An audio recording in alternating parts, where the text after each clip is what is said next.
नमस्कार साथियों, मैं देवर्षि सिंह आप सभी का एक बार फिर से स्वागत करता हूं विरासत एकेडमी में। आज हम लोग आ गए हैं CUET यूजी के सेकेंड लेक्चर में, बिजनेस स्टडीज़ के सेकेंड लेक्चर में। फर्स्ट लेक्चर में हमने क्या पढ़ा था बच्चों? फर्स्ट लेक्चर में पढ़ा था कि नेचर और management, nature and significance of management. ठीक है, nature and significance of management, management होता क्या है, उसके नेचर्स क्या हैं, उसके फंक्शंस मैनेजमेंट के क्या हैं। ठीक है, ये सब चीज़ें पढ़ी थी हम लोगों ने। लेवल्स ऑफ मैनेजमेंट पढ़ा था हम लोगों ने। ठीक है, तो ये सब चीज़ें हमने फर्स्ट क्लास में कवर कर ली थी कि बेसिक मीनिंग ऑफ मैनेजमेंट, और उसके बाद उसके फंक्शंस और लेवल्स ऑफ मैनेजमेंट की सब चीज़ें हम लोगों ने पढ़ ली थी। आज हम लोग उसके कुछ MCQ करेंगे, और उसके बाद जो हमारे बिजनेस स्टडीज़ का सेकंड चैप्टर है, प्रिंसिपल्स ऑफ मैनेजमेंट। ठीक है, प्रिंसिपल्स ऑफ मैनेजमेंट उसको करेंगे। ठीक है, सबसे पहले कुछ MCQ कर लेते हैं जो फर्स्ट चैप्टर पे बेस्ड है हमारे। ठीक है,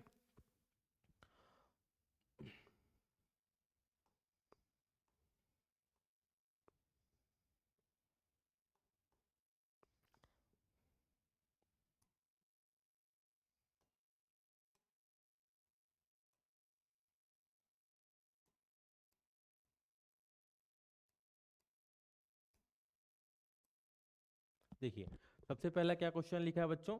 विच of the following is not a feature of management. ठीक है, इसमें क्या लिखा है? क्वेश्चन क्या है कि ये जो मैनेजमेंट में, इन सब में से कौन सा मैनेजमेंट का फीचर नहीं है। आपको ये देख के बताना है। आप लोगों ने मैनेजमेंट के फीचर्स पढ़े थे, तो आपको बताना क्या है इसमें कि मैनेजमेंट का फीचर कौन सा नहीं है। ठीक है, तो सबसे पहला क्या है? Management is a group activity. तो आप लोगों ने ये पढ़ा था कि मैनेजमेंट ग्रुप एक्टिविटी है। जैसे मैंने बताया था पहले क्लास में कि जो मैनेजमेंट है काफ़ी सोशल चीज़ है। ठीक है, तो ग्रुप एक्टिविटी तो है ही, तो ये ऑप्शन तो है, ये ऑप्शन हमारा है। दूसरा क्या है? Management is static. क्या हम लोगों ने पढ़ा था कि मैनेजमेंट स्टैटिक होता है, मैनेजमेंट सिर्फ एक जगह एक चीज स्थिर रहता है? ऐसा कहीं फीचर पढ़ा था हम लोगों ने? नहीं पढ़ा था। ठीक, तो ये हमारा करेक्ट आंसर हुआ कि management is static. Management static नहीं होता। इसमें बताना था कौन सा फीचर नहीं है। बाकी मैनेजमेंट गोल ओरिएंटेड होता है, मैनेजमेंट इंटेंजिबल होता है। ठीक है, ये तीनों फीचर हमारे मैनेजमेंट के होते हैं। ये मैनेजमेंट स्टैटिक, ऐसा कोई फीचर मैनेजमेंट का नहीं होता। ठीक है, ये पहला क्वेश्चन था फीचर्स रिलेटेड। आपको बस ये बताना था इसको देख के कि इन चारों ऑप्शंस में से कौन से मैनेजमेंट के फीचर्स नहीं है। अगला क्या है? What does efficiency in management mean. ठीक है, अब पूछ रहा है क्वेश्चन में, पहले आप लोग जब भी आप MCQ सॉल्व करने जाओ तो सबसे पहले आप क्वेश्चन कहना क्या चाह रहा है उसको समझिए। ठीक है, उसके बाद MCQ सॉल्व करने का दो तीन तरीके होते हैं। ठीक, जैसे आपको आंसर नहीं आ रहा है तो एक होता है एलिमिनेशन मेथड। आप क्या करते हो कि आप क्वेश्चंस को क्वेश्चन देखते हो, उसके बाद ऑप्शन से एलिमिनेट करते हो। कि आपको देख के लगता होगा ना कि कुछ चार ऑप्शंस होंगे, तो दो दो देख के लगते होंगे कि एकदम नहीं है, ये तो हो ही नहीं सकता इसका आंसर, तो उस दो ऑप्शंस को आप एकदम एलिमिनेट कर दोगे। बाकी बचे दो, उसमें भी आपको एक लगता होगा ना कि हाँ ये करीब बैठ रहा है, तो आप उसको एक कर सकते हो, उसको आप कंसिडर कर सकते हो जिस क्वेश्चन में आपको नहीं आ रहा है। तो जो क्वेश्चन आपको आता है उसको तो आपको नॉर्मल पढ़ के समझ के उसके ऑप्शंस को आप देख के कर सकते हो। जो क्वेश्चन आपको ना आए उसको करने का एक ट्रिक है कि आप क्वेश्चन के ऑप्शंस को देखो। जो ऑप्शंस आपको सही ना लगे, आपको देख के कुछ आंसर आता होगा ना कि आप जब कभी क्वेश्चन की हाँ ये आंसर तो हो ही नहीं सकता, एकदम रिलेटेड ही नहीं है, तो आप क्या कहते हैं उसको मेथड को? Elimination method. आप उस मेथड को क्या कर दो बच्चों, उसको क्वेश्चन उस ऑप्शन को आप एलिमिनेट कर दो। ठीक, तो आते हैं सबसे पहले क्वेश्चन क्या कर रहा है अपना। What does efficiency in management mean. पूछ रहा है मैनेजमेंट में एफिशिएंसी का मतलब क्या होता है। हम लोगों ने पढ़ा था दो चीज, एफिशिएंसी और एफिशिएंट। ठीक है, एफिशिएंसी और एफिशिएंट। ठीक, पहला क्या है? Completing task on time. क्या ये था बच्चों? ऐसा था, ये तो आपका इफेक्टिव का फीचर था कि कोई टास्क आप टाइम में कंप्लीट कर ले रहे हो तो क्या कहलाएगा? इफेक्टिव। तो ये तो नहीं हुआ। ठीक है, उसके बाद अगला क्या कह रहा है? Completing task with a minimum resources and cost. ठीक है, क्या कह रहा है कि टास्क को मिनिमम रिसोर्सेज, मिनिमम वेस्टेज और मिनिमम कॉस्ट में आप कंप्लीट कर ले रहे हो, तो क्या हुआ? यही तो हमारी इफिशियंसी के, एफिशिएंट होने की डिफिनेशन थी कि आपने आपने कोई काम किया और मिनिमम वेस्टेज के साथ, मिनिमम कॉस्ट के साथ आपने वो काम कंप्लीट कर लिया तो आपको क्या कहा जाएगा, एफिशिएंट। ठीक है, और आपको इफेक्टिव कब कहा जाएगा, जब कोई टास्क आप एकदम given with in given time में आप कंप्लीट कर लोगे तो वो क्या कह जाएगा, हमारा इफेक्टिव कहलाएगा। तो इस क्वेश्चन के हिसाब से एफिशिएंसी की मीनिंग पूछी थी, तो आपको क्या टिक करके आओगे आंसर में, completing task with the minimal resources and cost. अगला क्या है, management as a profession is characterised by which of the following. ठीक, अब क्या कह रहा है कि मैनेजमेंट के आपने 3 नेचर पढ़े थे, पढ़ा होगा नेचर ना, मैनेजमेंट का नेचर क्या था, management as an art, management as a science, management as a developing profession. तो उसमें से आपको जो प्रोफेशन वाला है उसमें से कौन अच्छे से डिफाइन कर रहा है कि प्रोफेशन वाले चीजों को कौन सा डिफाइन कर रहा है, इसमें से ऑप्शंस में क्रिएटिविटी एंड पर्सनलाइज्ड एप्लीकेशन, क्या ये है, ये किसका आपको डिफाइन कर रहा है, ये एज एन आर्ट को डिफाइन कर रहा है, तो ये आंसर आपका नहीं होगा। दूसरा, यूनिवर्सल वैलिडिटी, यूनिवर्सल वैलिडिटी किसमें होती है बच्चों, साइंस में। ठीक है, कोई भी चीज जैसे आपका सेब पेड़ से सेब गिर रहा है, ठीक है, तो ये हर जगह, चाहे इंडिया हो चाहे अमेरिका हो चाहे कुछ भी हो, सेब गिरेगा नीचे ही गिरेगा ड्यू टू द ग्रेविटी, तो यूनिवर्सल वैलिडिटी है वो। ठीक, तो ऐसा किसमें होता है, साइंस में। ठीक है, ये साइंस का फीचर है, तो ये भी आंसर नहीं होगा हमारा। अगला क्या है, existence of code of conduct, क्या कह रहा है, existence of code of conduct, आपका एक कोड ऑफ कंडक्ट हो, ये किसका फीचर था, ये बच्चों था ना फीचर, आपकी पीपीटी में भी था, आपने पढ़ा भी होगा। कोड ऑफ कंडक्ट, जो आप कर रहे हो, जो जिस चीज प्रोफेशन में हो उसका कुछ कोड ऑफ कंडक्ट होता है, जैसे लॉयर्स का होता है। ठीक है, जो प्रोफेशन में आप एमबीए कर रहे हो उसका भी कुछ कोड ऑफ कंडक्ट होता है, उसमें उसी तरीके से इसका आंसर क्या होगा हमारा, existence of code of conduct as a profession में इसका फीचर है। ठीक है बच्चों, और साइंटिफिक एक्सपेरिमेंटेशन तो साइंस का ही पार्ट है। ठीक, ये 4 ऑप्शंस थे, आपको एक ऑप्शन चूज करना था कि प्रोफेशन कौन सा है। अगला क्या है, which level of management is responsible for recruiting employ for their department, कौन सा ऐसा लेवल है जो एम्प्लॉयज को रिक्रूट करता है हमारे ऑर्गेनाइजेशन में। आप बताओ बच्चों कि आप कहीं गए, ठीक है, आप कहीं जॉब के लिए गए, तो वहां पे कौन सा ऐसा लेवल होगा मैनेजमेंट का जो आपको रिक्रूट करेगा। ठीक है, सबसे पहले आप तो बताओ कि लेवल्स कितने होते हैं, 3 लेवल होते हैं, top level, middle level and low level. ठीक है, टॉप लेवल का काम क्या बताया गया था, टॉप लेवल का काम गया था कि पॉलिसी को फॉर्मुलेट करना, रूल्स एंड रेगुलेशंस बनाना, ठीक है, कोई नई नई स्कीम्स लेके आना, ये टॉप लेवल का काम था। ठीक है, तो लोअर लेवल का काम क्या था, वर्कर्स को देखना। तो मिडिल लेवल बचा, मिडिल लेवल, मिडिल लेवल क्या करता है, हमारे और बाकी जो छोटे मोटे काम है उन सबको करता है। ठीक है, एज अ लिंकिंग पिन काम करता है और इंप्लॉयज को रिक्रूट करने का काम करता है, तो इसका आंसर क्या होगा बच्चों, मिडिल लेवल मैनेजमेंट। ठीक है, what is the primary focus of organising function of management, सबसे पहले पूछ रहा है कि हमारे जो ऑर्गेनाइजिंग फंक्शन है, फंक्शंस कितने थे हमारे, 5 फंक्शंस थे, क्या बच्चों, क्या क्या 5 फंक्शंस थे, planning, organising, staffing, directing and controlling, ये 5 फंक्शन थे लाइन से। अब उसका पूछ रहा है कि ऑर्गेनाइजिंग में क्या काम किया जाता है, प्राइमरी फंक्शन क्या किया जाता है ऑर्गेनाइजिंग में। ठीक है, सबसे पहला क्या है, assigning task and establishing authority responsibility relationship, B setting objective, leading and motivating staff, and D monitoring activity। ये तो आपका क्या है बच्चों, सेटिंग ऑब्जेक्टिव्स, प्लानिंग का पार्ट हो गया। ठीक है, लीडिंग एंड मोटिवेटिंग, डायरेक्टिंग का पार्ट हो गया, मॉनिटरिंग एक्टिविटी भी आपका डायरेक्टिंग का पार्ट हो गया। ठीक है, तो बचा आपका कौन सा, ऑर्गेनाइजिंग में क्या करते हैं हम लोग, अथॉरिटी एंड रिस्पॉन्सिबिलिटी रिलेशनशिप बनाते हैं और डिपार्टमेंट्स बनाते हैं, ये भी आपने इसके मीनिंग में पढ़ के रखा है। तो ठीक है, इसका आंसर क्या होगा, assigning task and establishing authority responsibility relationship. ठीक है, अगला क्वेश्चन क्या है, in which feature of management does an organisation adapt to changes in the external environment, इसमें से क्या कह रहा है, कौन सा ऐसा फीचर है मैनेजमेंट का जो ऑर्गेनाइजेशन को एक्सटर्नल एनवायरनमेंट से अडाप्ट करने के लिए हेल्प करता है, एक्सटर्नल मतलब बाहरी इन्वायरमेंट से। ठीक है, तो सबसे पहला क्या है, परवेसिव, ऑप्शन में क्या लिखा है बच्चों, परवेसिव। तो परवेसिव मतलब क्या होता है कि जो हर जगह हो, each and every organisation, each and at every level. तो परवेसिव का मतलब तो बाहरी ऑर्गेनाइजेशन, बाहरी इन्वायरमेंट से तो हुआ नहीं।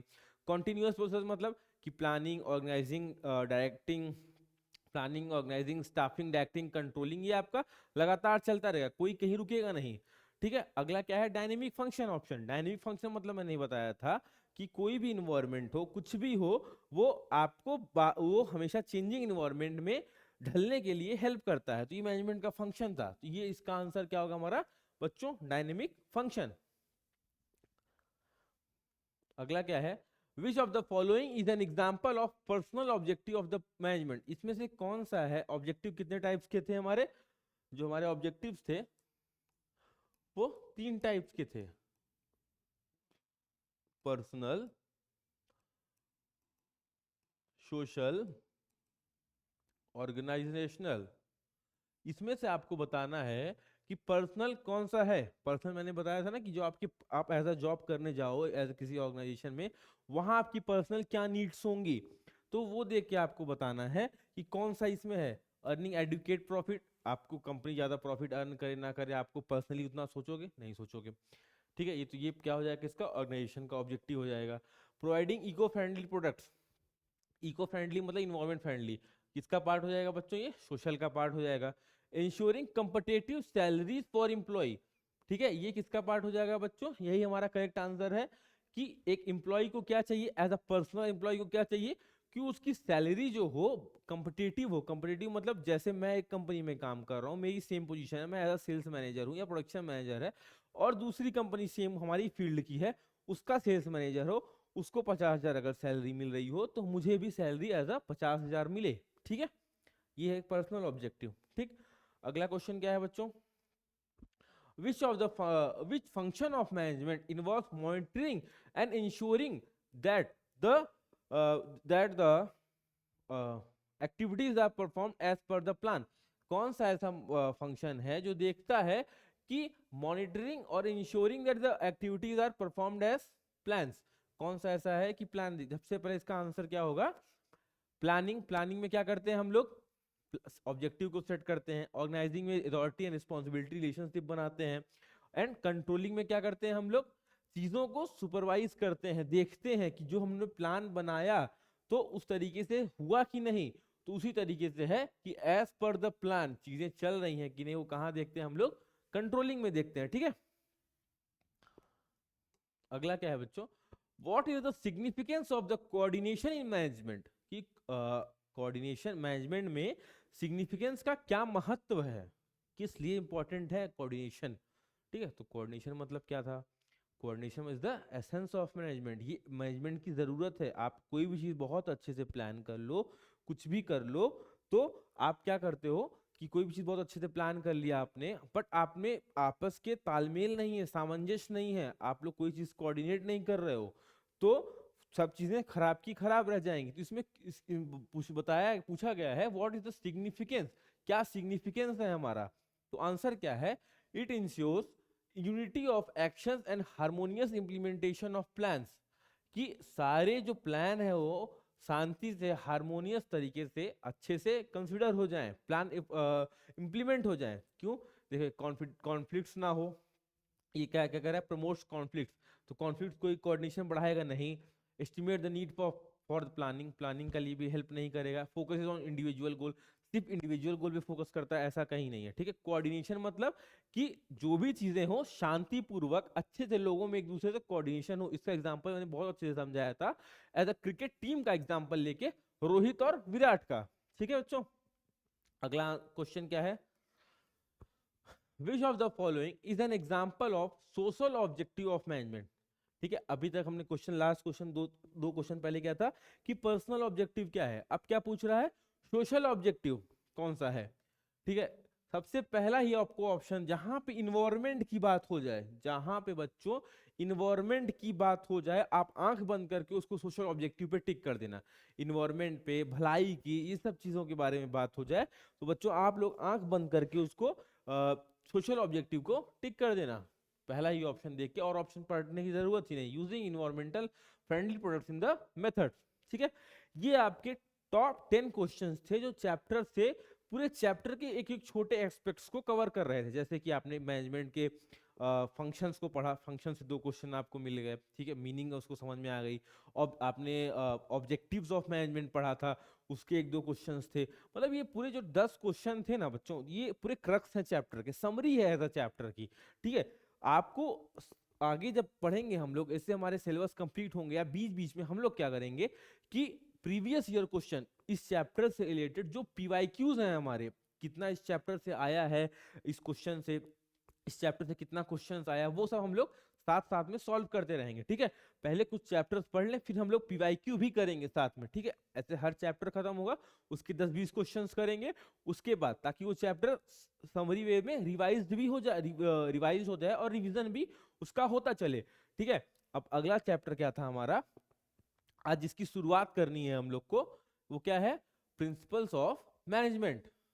ठीक है, सबसे पहले चलते हैं कहाँ पे, सेकेंड यूनिट। देखिए आप लोग को बोर्ड पे दिख रहा होगा काफी अच्छे से। ठीक है, क्या दिख रहा है, प्रिंसिपल ऑफ मैनेजमेंट। ये वो वाला प्रिंसिपल नहीं जो आप लोग के स्कूल में रहता है। ठीक है, प्रिंसिपल वो वाला प्रिंसिपल नहीं, ये प्रिंसिपल क्या होता है, एक गाइडिंग बिहेवियर है, एक गाइडिंग बिहेवियर है जो एक जनरल गाइडलाइन है। जो आप कहीं भी फंसोगे, एज अ मैनेजर कहीं फंसता है तो वो क्या करता है कि प्रिंसिपल्स को उठा के देख चेक करता है कि यहाँ पे हम फंसे, यहाँ पे हम रुके, तो हमें यहाँ पे क्या करना है, कैसे उसको चीजों को सही करना है। तो ये क्या है, प्रिंसिपल्स को हम लोग क्या समझेंगे, क्या नाम देंगे, this is a guiding action. कि आप कहीं फंस जाओ तो आप इसको उठा के यूज कर सकते हो। ठीक है, ऐसा नहीं है कि एकदम हार्ड एंड फास्ट रूल है आपको यही करना है, बट ये आपको गाइड कर सकता है, सजेस्ट कर सकता है, समझा सकता है। This are the general guidelines. 2-3 point है, आप उसको याद कर लो, उसी से आप इसका डिफिनेशन बना के लिख सकते हो, या जनरल गाइडलाइंस। एक मिनट मैं साफ साफ लिख देता हूं थोड़ा, गाइड लाइंस। ठीक है, ये क्या है, हमारे गाइडलाइंस हैं जो हमें एज अ मैनेजर हमको हेल्प करती हैं अगर हम कहीं फंसते हैं एज अ मैनेजमेंट में। ठीक है बच्चों, ये मीनिंग क्लियर हो गया। अब आइए इसकी डिफिनेशन देख लेते हैं। ठीक है, मीनिंग क्या आपने देखा कि general, it's a general guideline और guiding actions for the manager. ठीक है, principle is the a principle is a statement that provides guidance for thought and action। क्या प्रोवाइड करता है, गाइडेंस प्रोवाइड करता है किसके लिए, for thought and action. It serves as foundation for believes, behaviours और रीजनिंग। तो आपको बस इसमें इतना पढ़ना है, यहां से लेके यहां तक मीनिंग, बेसिक मीनिंग आपसे एमसीक्यू में पूछ सकता है कि प्रिंसिपल, बहुत बेसिक माइन्यूट सा पूछ देगा, what is the principal of management. तो आपके ऑप्शंस में कई दिया रहेगा, तो आपको क्या टिक करना है, गाइडेंस। इसका की पॉइंट क्या है, इट इज अ गाइडेंस। ठीक है, गाइडिंग एक्शन और गाइडलाइंस, आप क्या बात करोगे, उसको कहां टिक करके आओगे, प्रिंसिपल ऑफ मैनेजमेंट में। ठीक है, अगला क्या है, प्रिंसिपल ऑफ मैनेजमेंट। ठीक, management principles are broad and fundamental truth that establish a relationship between cause and effect, and in the managerial practice this principle guide decision making and helps manager to predict their to predict the results of their actions। ठीक है, बस आपको इस पूरे उसमें बस इतना देखिए जो मैंने बताया अभी, कि दिस प्रिंसिपल, ये प्रिंसिपल क्या करते हैं, गाइड करते हैं डिसीजन मेकिंग में, और मैनेजर्स को हेल्प करते हैं उनको रिजल्ट प्रिडिक्ट करने में। ठीक है, बस आपको प्रिंसिपल ऑफ मैनेजमेंट जब भी नाम आए तो आपको क्या जान लेना है कि क्या है, जनरल गाइडलाइंस है जो एक मैनेजर को आपको हेल्प करेगी डिसीजन मेकिंग लेने में। कभी आप दिक्कत में फंसे, कहीं भी कुछ ही चीजों में फंसे, तो वो आपको हेल्प करेगा। ठीक है बच्चों, ठीक, बस इतना जानो। ठीक, इसमें देखिए क्या कैरेक्टरिस्टिक्स है, ब्रॉड ट्रूथ, ये कॉज एंड इफेक्ट रिलेशनशिप बनाता है। ठीक है, गाइडलाइंस है, जनरल गाइडलाइंस है। ठीक, ये सब चीजें इसके प्रिंसिपल ऑफ मैनेजमेंट की कैरेक्टरिस्टिक कुछ दिए हैं। ठीक, अब नेचर, क्या इसकी नेचर, प्रिंसिपल ऑफ मैनेजमेंट के क्या कैरेक्टरिस्टिक है, क्या नेचर है उसका। ठीक है, इसके आपको बस बेसिक पॉइंटर्स जो है, जो हेडिंग है उसके नाम देख लीजिए, मैं उसकी हेडिंग को आपको अच्छे से एक्सप्लेन कर दूंगा, फिर मैं पीपीटी में आपको पढ़ा दूंगा। पहला है क्या है, यूनिवर्सल एप्लीकेबिलिटी। पहला क्या है, यूनिवर्सल एप्लीकेबिलिटी। यूनिवर्सल एप्लीकेबिलिटी मतलब कि ये ऐसा है कि पूरे वर्ल्ड वाइड में लोग इसको प्रिफर करते हैं, अप्लाई करते हैं जब वो फंसते हैं कोई चीज डिसीजन मेकिंग लेने में। ठीक है, ऐसा नहीं है कि सिर्फ इंडिया में हो रहा है, अमेरिका में हो रहा है, या चाइना में नहीं हो रहा है, या अदर कंट्रीज में नहीं। ये ऐसे ऐसे प्रिंसिपल्स हैं जो पूरे वर्ल्ड वाइड में अप्लाई होते हैं, यूनिवर्सल एप्लीकेबिलिटी है, applicable to all types of organisation regardless of the size और पर्पस। सारे ऑर्गेनाइजेशन में क्या होते हैं, अप्लाई होते हैं, ठीक है, चाहे उसका साइज छोटा हो चाहे साइज बड़ा हो, चाहे ऑर्गेनाइजेशन छोटा हो बड़ा हो कुछ भी हो, वो हर जगह आप इसको अप्लाई कर सकते हो। दूसरा क्या है, जनरल गाइडलाइंस, बहुत ही इंपॉर्टेंट फीचर, मैं बार बार ये कह रहा हूँ, इसका बेसिक पूरा क्रक्स यही है, पूरे प्रिंसिपल का क्रक्स यही है, जनरल गाइडलाइन का नेचर क्या है, जनरल गाइडलाइन। ये जनरल गाइडलाइन है, आप देखते हो ना जैसे कि आप कोई सामान खरीदते हो उसमें गाइडलाइंस लिखी रहती हैं, how to use the product, क्या अगर आप कहीं फंसे तो क्या वारंटी के लिए कैसे क्लेम करोगे, ये सब चीजें लिखी रहती है ना, तो वही चीज है, ये जनरल गाइडलाइन है, ठीक है। Offer flexible guidelines rather than a rigid solution. देखिए बहुत इंपॉर्टेंट बात है कि ये फ्लेक्सिबल होती है ना कि रिजिड, ठीक है। ऐसा नहीं है कि आप फंसो तो आप यही चीज अप्लाई करो, ये लिख दिया गया है बुक में तो आपको यही करना है, ऐसा कहीं नहीं है। आप इसको यूज करके अपना कुछ अपना पर्सनल इनोवेशन भी करके कुछ उसमें ऐड ऑन करके भी उसको यूज कर सकते हो। एक रिजिड एक सॉल्यूशन देता है but not a rigid solution कि हाँ ये है, ठीक है, बैटरी खराब हो रही है तो बैटरी में आप कुछ सामान लगा दो तो बैटरी बन जाएगी, रिजिड सॉल्यूशन आप उसको, बट क्या करेगा, हेल्प करेगा कि हाँ आप ऐसे यूज कर सकते हो, बैटरी ऐसे बना सकते हो, ठीक है, नॉट अ रिजिड सॉल्यूशन, ठीक है। It is a flexible. अगला क्या है, found by practice and experimentation. ऐसा नहीं है कि जो ये प्रिंसिपल्स हैं मैं सो के उठ के चलाऊं और बोल दूं कि हाँ ये एक प्रिंसिपल है, आप इसको, एक कोई प्रिंसिपल है आप इसको यूज कर लेना जब भी प्रॉब्लम में फंसना, तो क्या ऐसा मान्य होगा, ऐसा माना जाएगा कि लोग कहेंगे कि हाँ आप तो बहुत बड़े तेज 30 मार खां हो कि आपकी बातों को माना जाएगा, ठीक है। यही कहेंगे ना कि हाँ आप सो के उठ के चले आए और आप बोल दो तो हम आपकी बात मान लें, ठीक, ऐसा नहीं है। जो प्रिंसिपल्स हैं हमारे वो क्या है, प्रैक्टिस और एक्सपेरिमेंटेशन से बने हैं। काफी प्रैक्टिस मतलब काफी लोगों के एक्सपीरियंस, लोगों ने जो चीजें देखी हैं रियल लाइफ में, जो देखी, सीन की as a worker as a manager देखी, उसके बाद उन्होंने कुछ गाइडलाइंस दिए हैं, ठीक है। ये काफी प्रैक्टिस और एक्सपेरिमेंटेशन से बना। Principles are developed through experience, कोई किसी का एक्सपीरियंस जो उन्होंने फील किया, जो उन्होंने उनको एक्सपीरियंस हुआ काम करके उससे बना, ठीक है, तब जाके वो बना। अगला क्या है, फ्लेक्सिबल। स्टार्टिंग में ही बताया कि रिजिड नहीं, ये फ्लेक्सिबल होती है, चीजों को आप चेंज कर सकते हो, ठीक है। अगला क्या है, बिहेवियरल नेचर। बिहेवियरल नेचर मतलब क्या हुआ, बिहेवियरल नेचर मतलब आपकी कोई चीज को क्या कह रहा है, focus on influencing and understanding complex human behaviour, कि ये बिहेवियर नेचर मतलब कि आप कैसे बिहेव करते हो। ये प्रिंसिपल्स ऑफ मैनेजमेंट में क्या करता है, लोगों के जो बिहेवियर है उसके बारे में बताता है, क्या नेचर है उसका, उन लोगों को जनरली ह्यूमन एक्शंस को डील करता है, इसलिए इसको क्या बोलते हैं, बिहेवियरल इन नेचर। क्योंकि ह्यूमन आदमी जो होता है काफी कॉम्प्लेक्स नेचर होता है, ताकि किसी को समझना क्या मेरा नेचर क्या है, आपका नेचर क्या है, ये लोगों को आप प्रिडिक्ट नहीं कर पाओगे कि हाँ इसका नेचर क्या है जल्दी, ठीक है, ये उसके लिए गाइडलाइंस प्रोवाइड करता है, ठीक है।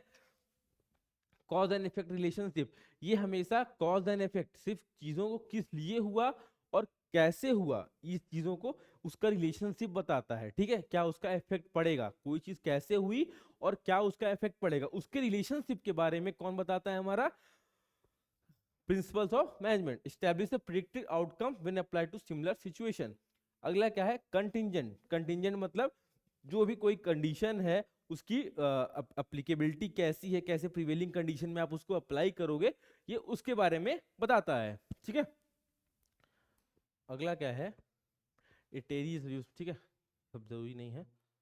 आते हैं हम लोग टेलर साइंटिफिक मैनेजमेंट, किस पे, टेलर के साइंटिफिक। देखिए आपके जब आप प्रिंसिपल्स ऑफ मैनेजमेंट पढ़ोगे उसके दो बहुत ही इंपॉर्टेंट आदमी हैं, दो बहुत इंपॉर्टेंट आदमी थे जिन्होंने इस फील्ड में काम किया।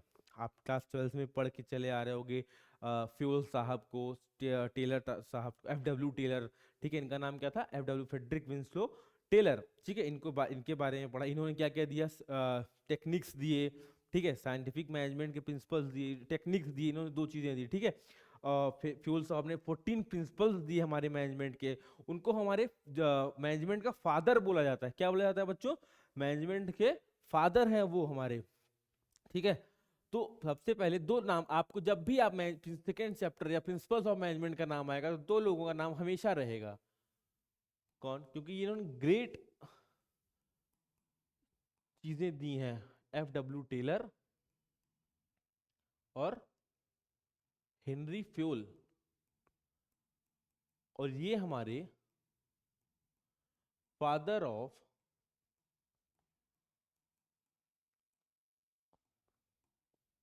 मैनेजमेंट भी हैं। ठीक है, ये आपके एमसीक्यू में पूछ सकता है, who is the father of management?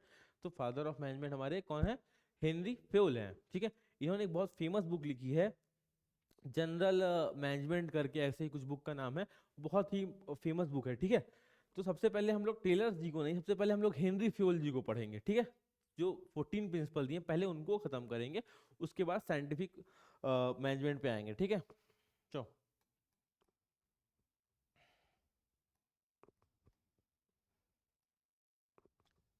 Fayol,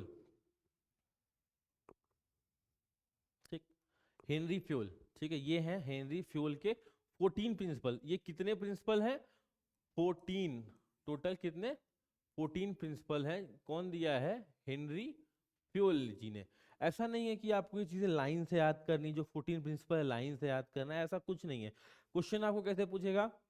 पहले दे देगा which one of the following is not the principle of Henry Fayol's principal of management. ठीक है, कि कौन सा, 4 ऑप्शन दे देंगे जिसमें से 3 आपके प्रिंसिपल्स रहेंगे, एक नहीं रहेगा, उसको आप एलिमिनेट करना रहेगा। या तो पूछ देगा, कोई भी एक चीज देगा, उसका हर एक जितने भी प्रिंसिपल्स हैं सबके एक कीवर्ड्स हैं, उस कीवर्ड से आपके क्वेश्चन पूछेगा कि पूछेगा डिवीजन ऑफ वर्क। तो आप जब उसको अंदर से कॉन्सेप्चुअल आपकी क्लियरिटी रहेगी, तो आप उसके बारे में पूछेगा क्या, कौन सी इसको डिफाइन कर रहा है हमारे डिवीजन ऑफ वर्क को, तो आप उसको अच्छे से समझ के टिक कर पाओगे आंसर।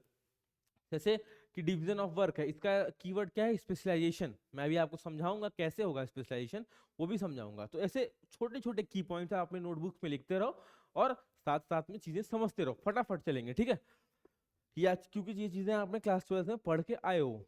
सबसे पहला क्या है? Division of work. Division of work मतलब क्या है? ठीक, डिवीजन ऑफ वर्क मतलब कोई भी काम को छोटे छोटे पार्ट्स में डिवाइड कर देना। ठीक है, कोई भी काम आपका ऐसा, मास्क में काम तो एक ऑर्गेनाइजेशन में बहुत होते हैं, अगर सारे काम किसी एक आदमी को दे दिए जाएं, तो क्या वो आदमी एफिशिएंट रहेगा या इफेक्टिव रहेगा? नहीं रहेगा। ठीक है, क्योंकि उसके ऊपर इतना बर्डन रहेगा, वो कोई काम नहीं कर पाएगा। ठीक, तो चीजों को क्या करते हैं ऑर्गेनाइजेशन में हम लोग, इन्होंने फ्यूल साहब ने बोला कि आप जो भी काम है उसको छोटे छोटे पार्ट्स में डिवाइड कर दो। ठीक है, जो भी काम है आपको छोटे छोटे पार्ट्स में डिवाइड, जैसे आपके घर में एक घर है।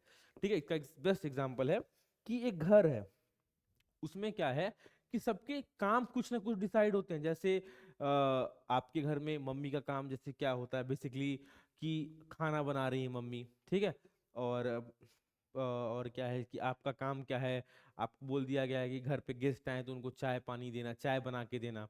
ठीक, और दीदी होंगी तो उनका काम क्या होगा कि घर में नाश्ता बनाना। तो जो घर का सारा काम अगर सिर्फ मम्मी को करना हो, कि गेस्ट को भी हैंडल करना हो और नाश्ता भी बनाए, खाना भी बनाए, तो उनके लिए वो काम करना, वो उतने इफिशिएंटली वो काम उतने अच्छे तरीके से नहीं कर पाएंगी। ठीक है, बट कर लेंगी, बट वो रिजल्ट नहीं आएगा। बट उसके लिए क्या बोला गया है, नॉर्मल चीज, अगर आप वर्क को डिवाइड कर दोगे छोटे छोटे पार्ट्स में, कि हाँ खाना आप बनाओगे, नाश्ता आप करोगे, ये काम आप करोगे, ये काम आप करोगे, तो देखोगे अगर आप एक काम रोज रोज कर रहे हैं, एक काम आप डेली कर रहे हो, तो आपके अंदर क्या आ जाएगा उस काम के लिए? स्पेशलाइजेशन। अगर आपको डेली चाय बनाने को बोल दिया कि शाम हो गई है, पापा आपके बोले डेली कि आप बेटा जब शाम हो गई चाय बनाना, तो आपको आपका काम डेली का क्या है? चाय बनाना। तो आप एक दिन देखोगे, 1 डे, 2 डे, 3 डे, 4 5 दिन, 20 दिन, 1 महीने बाद देखोगे आप उस काम में स्पेशलाइज हो जाओगे। आप उस काम में क्या हो जाओगे? स्पेशलाइज्ड। कि आप जाओगे फट से किचन में, दूध रखोगे, दूध कहाँ है? चाय पत्ती। आपका हाथ ऑटोमेटिक बिना देखे वहां पहुंच जाएगा कि यहाँ चाय पत्ती है, यहाँ चीनी, बिना देखे आप उठाओगे, फटाफट आप चाय बना के रख दोगे, और बढ़िया चाय। आप उस काम करने में क्या हो जाओगे? स्पेशलाइज्ड हो जाओगे। इसीलिए फ्यूल साहब ने कहा कि अगर कोई भी ऑर्गेनाइजेशन में क्या हो कि डिवीजन ऑफ वर्क को अप्लाई किया जाए, तो आदमी क्या होगा? आदमी का रिजल्ट अच्छा आएगा, काम में रिजल्ट अच्छा आएगा, अच्छा तरीके से वो काम करेगा, प्लस उसके साथ वो काम में क्या हो जाएगा? स्पेशलाइज्ड हो जाएगा। ठीक है बच्चों, तो पहला क्या है? Division of work, breaking down task into smaller specialised segment, increasing productivity and ensures better efficiency. Each employee focused on a specific task, becoming more skilled and faster it over time. यही कहने का मतलब है कि सारे बड़े बड़े काम को स्मॉल पीसेस में डिवाइड कर देना, ताकि क्या हो जाए, एक आदमी किस चीज क्या हो जाए, स्पेशलाइज्ड हो जाए। ठीक है, अपने काम में क्या हो जाए, स्पेशलाइज हो जाए। इसका बेनिफिट क्या है, इससे डुप्लीकेशन ऑफ एफर्ट नहीं होगा। ठीक है, डुप्लीकेशन ऑफ वर्क नहीं होगा।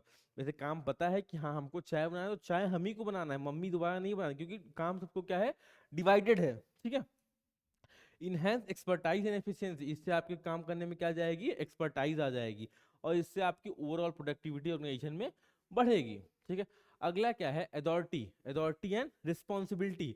ठीक, अथॉरिटी और रिस्पॉन्सिबिलिटी, हमेशा इन दोनों चीजों में क्या होना चाहिए, प्रॉपर बैलेंस होना चाहिए। ना किसी आदमी को बहुत ज्यादा आप अथॉरिटी दे दो, ना बहुत ज्यादा रिस्पॉन्सिबिलिटी दे दोगे। ठीक है, अगर आप किसी को बहुत ज्यादा अथॉरिटी दोगे तो वो क्या करेगा, उसका अथॉरिटी मतलब कोई भी काम करने के लिए डिसीजन मेकिंग पावर दे देना। ठीक, तो वो उसका क्या करेगा, मिसयूज करेगा। कोई भी आदमी हो, अगर मुझे ही आज का पीएम तुरंत पीएम बना दिया जाए तो मैं क्या करूंगा, इतनी अथॉरिटी मैं संभाल नहीं पाऊंगा और मैं इस चीजों को मिसयूज भी कर सकता हूँ। ठीक है, तो अगर आपको प्रॉपर अथॉरिटी एंड रिस्पॉन्सिबिलिटी नहीं दी गई, उसका मिक्स बैलेंस नहीं दिया गया, बहुत ज्यादा अथॉरिटी दे दी गई और रिस्पॉन्सिबिलिटी कुछ नहीं है, आपको हैंडल कुछ नहीं करना है, तो वो आप उस चीजों को मिसयूज करोगे।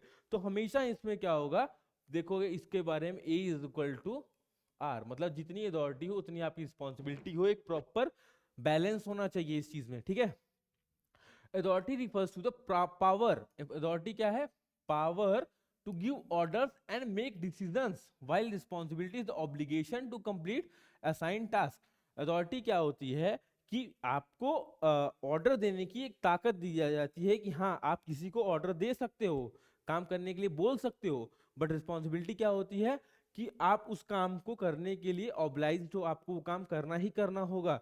अगर मैं बोलूं कि हाँ मैं मेरे पास अथॉरिटी, मैंने बोला ये काम कर लो, तो मैंने क्या किया, मैंने ऑर्डर दिया और किसी को रिस्पॉन्सिबिलिटी दी कि आपको ये काम हो जाना चाहिए। ठीक है, अगर आप सोचो मेरे पास बहुत ऐसे सब लोग मुझे ऑर्डर देते जाएं देते जाएं देते जाएं, मेरे पास कितनी रिस्पॉन्सिबिलिटीज बढ़ जाएंगी, मैं और मुझे अथॉरिटी ना दी जाए कि मैं इसको काम करने में थोड़ा सा मुझे भी डिसीजन, लेकिन मैं हर काम के लिए, मुझे मान लो घर से निकलना है कुछ सामान लाने के लिए, ठीक है, और मेरे पास ये अथॉरिटी ही नहीं है कि मैं बाइक से जाऊं लेने। ठीक है, तो क्या होगा, मुझे कितना दूर जाना पड़ेगा पैदल। ठीक है, मेरे पास ताकत ही नहीं गाड़ी लेने की, क्योंकि डिसीजन घर पापा ने मना करके रखा है कि आपको बाइक नहीं लेके जाना है, तो मेरे पास वो अथॉरिटी ही नहीं है कि मुझे रिस्पॉन्सिबिलिटी तो दे दी गई, बट वो अथॉरिटी नहीं दी गई कि मैं कोई काम को अच्छे से कर पाऊं, तो इससे आपकी एफिशिएंसी क्या होगी, कम होगी। तो हमेशा इसमें याद रखना, there should be proper balance between authority and responsibility. ठीक है, manager should have authority to guide subordinates, उसके मैनेजर पास सबऑर्डिनेट्स को गाइड करने की अथॉरिटी होनी चाहिए, और responsibility ensure that task are complete, और रिस्पॉन्सिबिलिटी से क्या होता है, टास्क जो इफिशिएंटली कंप्लीट हो। ठीक, अगला क्या है, डिसिप्लिन।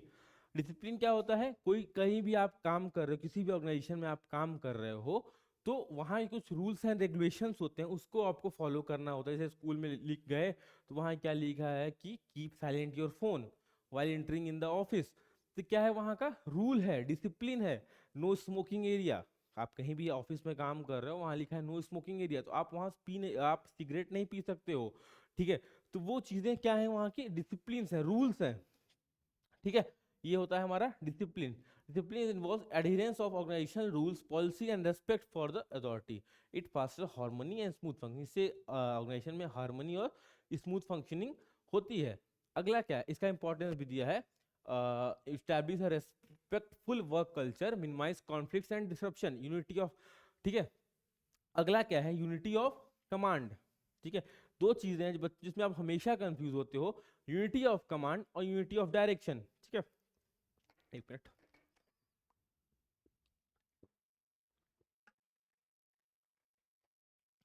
यूनिटी ऑफ कमांड देखिए, सबसे पहले पढ़ते हैं unity of command. Unity of command क्या कहता है हमारा, कि यूनिटी ऑफ कमांड ये कहता है बच्चों कि आपका आपके देश सिर्फ एक बॉस होना चाहिए, ऐसा ना हो कि आपके मल्टीपल बॉस हों। ठीक, जैसे मैं हूं, ठीक है, मैं हूं, मेरे पर एक आदमी बैठा है, ठीक, वो मुझे ऑर्डर देगा, मैं प्रॉपर काम करूंगा उसका। ठीक है, बट क्या हुआ, मेरे ऊपर कई बॉस बैठे हैं, एक लोगों ने बोला आप ये काम करके लाओ, दूसरे ने बोला आप ये काम करके लाओ, तीसरे ने बोला ये काम करके लाओ, तो मैं कंफ्यूज हो जाऊंगा कि मेरे तो मल्टीपल बॉस हैं, ये भी बॉस है, वो भी बॉस है, ये भी बॉस है। इसने बोला है आज काम करके लाओ, इसने भी बोला है आज रात तक काम करके आओ, इसने भी बोला, अगले ने भी बोला कि आज रात तक, तो मैं किसका काम पहले करूं? मेरी इससे क्या होगी, एफिशिएंसी डिक्रीज होगी, कंफ्यूजन क्रिएट होगा। ठीक, सब बॉस हैं, ठीक। तो यही कह रहा है कि एक सबॉर्डिनेट का सिर्फ एक बॉस हो, उसको ऑर्डर सिर्फ एक जगह से मिलने चाहिए ताकि उसकी एफिशिएंसी बढ़ी रहे और वो कंफ्यूज ना हो, ठीक है, काम करने में, ठीक। तो यही क्या explanation, every employ should report only one manager और सुपीरियर, एक ही सुपीरियर को रिपोर्ट करे।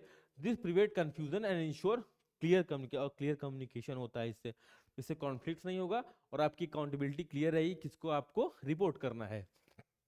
अगला क्या है, मिलता जुलता है, यूनिटी इन डायरेक्शन, कि सारे जो भी काम होंगे, सारे जो भी काम होंगे वो किस लिए होंगे, एक ही डायरेक्शन, जितने भी ग्रुप हों, जितने भी ऑर्गेनाइजेशन में हो, सब लोग का काम क्या होगा कि ऑर्गेनाइजेशन गोल को, एक ही गोल को अचीव करने को, सारे जो भी काम हो एक ही डायरेक्शन में हो। कि प्रोडक्शन का काम तो अलग है, ठीक है, प्रोडक्शन मैनेजर है उसका काम सामान प्रोड्यूस करना, सेल्स मैनेजर उसका काम अलग है, सेल्स को बढ़ाना। बट जो सारे काम का मेन एट लास्ट कंक्लूजन हो, रिजल्ट हो, क्या हो, कंपनी की ओवरऑल प्रॉफिटेबिलिटी को बढ़ाना, सबका काम दिशा निर्देश एक ही तरफ हो, एक ही गोल हो सबका, तो ये क्या कहता है, यूनिटी है ऑफ डायरेक्शन।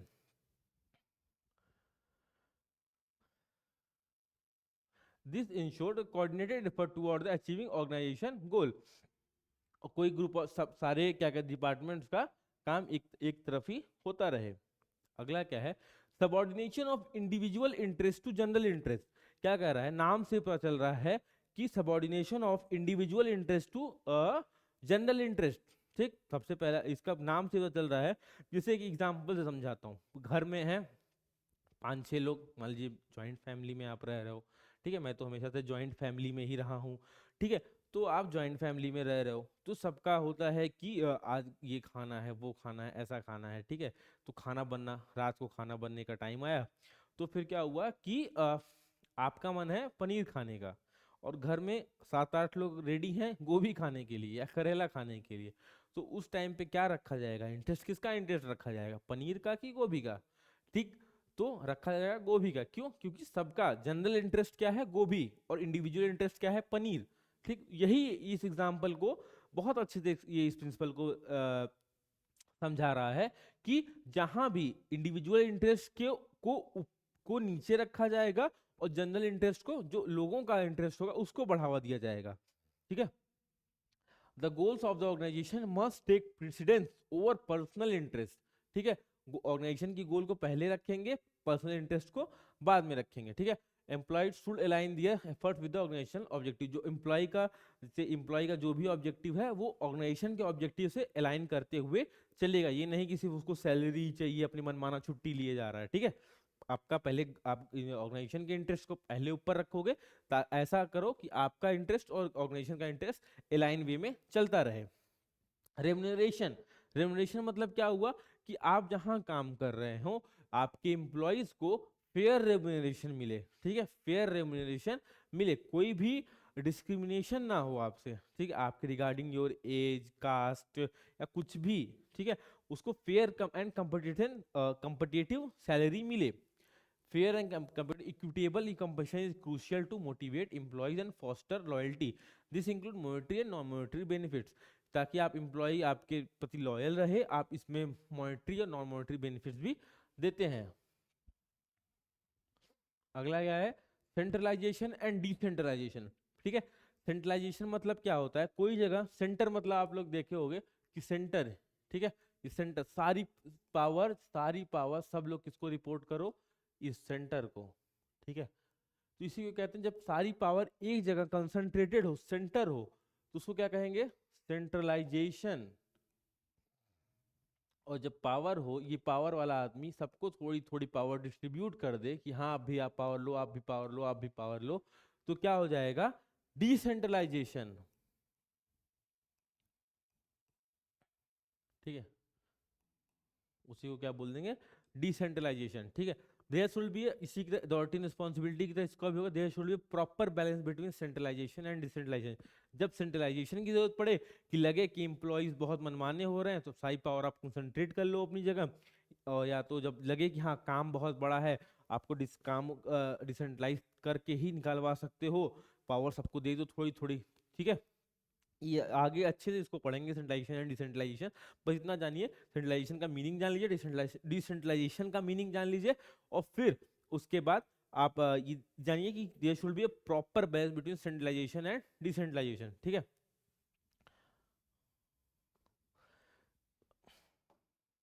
अगला क्या है, स्केलर चेन। स्केलर चेन मतलब होता है ये एक कम्युनिकेशन, बात आप कैसे करो, कैसे आप एक दूसरे से ऑर्गेनाइजेशन में कम्युनिकेट करोगे, कम्युनिकेशन लाइन को बताता है कि कैसे आप एक एम्प्लॉय, एक मैं हूं, तो मुझे अगर मैनेजर से बात करना है तो मुझे एक प्रॉपर एक चेन फॉलो करके जाना पड़ेगा। ऐसा नहीं कि मैं डायरेक्टली जाके मैनेजर से बात कर सकता हूँ। तो there should be proper chain, how how employees will communicate with each other, और how employ communicate with their bosses. ठीक है, तो वो कौन बताएगा, स्केलर चेन। इसका एक बहुत वो नाम है, गैंग प्लैंक। इसका कीवर्ड यहाँ पे लिया है, gang plank. This refers to the clear hierarchy of authority ensuring that instruction flow is systematically from top management to lower level. It also an organized flow of communication. ठीक है, ये क्या बताता है, organized flow of communication, जो communication हो वो organized way में हो। ठीक है,